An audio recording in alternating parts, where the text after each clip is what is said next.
paano ba makumpleto ang requirements ni YouTube? Yung 1,000 subscriber at 4,000 watch hour. So, paano nga ba natin ito makukuha, no, sa loob ng isang taon? No, masasuggest ko lang na patuloy ka lang gumawa ng mga original content mo at patuloy kang mag-upload. Dapat quality rin yung mga video mo, na una, dapat informative, may entertain yung mga manonood, inspiration sa mga manonood sa iyo.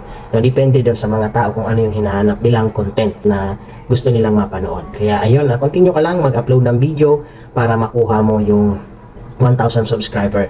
No, ipapakita ko dito sa video na ito kung paano ko nakuha yung aking 1,000 subscriber.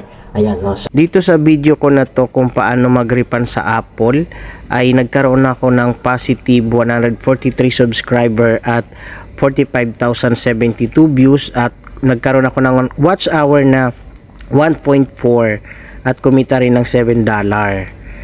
At ito naman sa video na ito kung paano magpalit ng visor sa Evo helmet, ay nagkaroon ako ng 25.821 views at kumita ng $19, at nagkaroon ako ng subscriber na positive 39 at 756 watch hour.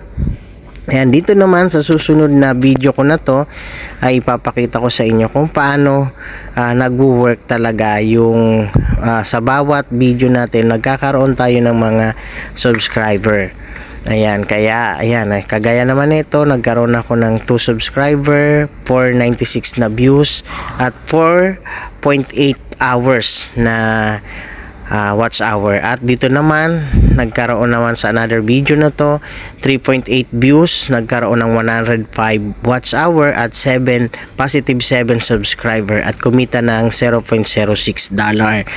Sabi nila kung ano ang niche mo, doon ka mag-focus. No, kung saan ka magaling, doon ka mag-focus. Kung marunong ka magturo ka, mag-entertain ka. Kung marunong ka mag-tutorial ka. Kung magaling ka naman mag-inspire ng mga tao, paano ko yumaman, mga ganyang. Pukusan mo kung saan ka magaling, kung saan yung tao ay pinapanood ka, kung saan ang tao ay bumabalik-balik at nagpapalo o nagsusubscribe at nanunood ng yung mga video, doon mo galingan. Yun lagi yung gagawin mo para sila ay manunood at babalik-balikan ka. Ayun, yun lang yung mga ginawa ko, at ayun nga, successful at medyo kahit maliit ay kumikita ang aking channel. Kaya continue lang sa pag-upload. Dapat hindi ka masasawa at hindi ka titigil kapag hindi ka pa kumikita, kasi yun, doon ka nga nalilibang ka, namomotivate ka, kasi doon ka masaya. Kaya ginagawa mo yun hindi lamang para kumita ka, kundi doon ka sumasaya. Ayun, yun lang. Huwag mong gawing agad na para kumita, kundi nag-i-enjoy ka sa ginagawa mo. Yun lang yung maipapayo ko sa mga paggagawa ng video at para ma-meet natin kung ano yung mga requirements ni YouTube. Thank you. Thank you for watching. God bless. Follow for more video.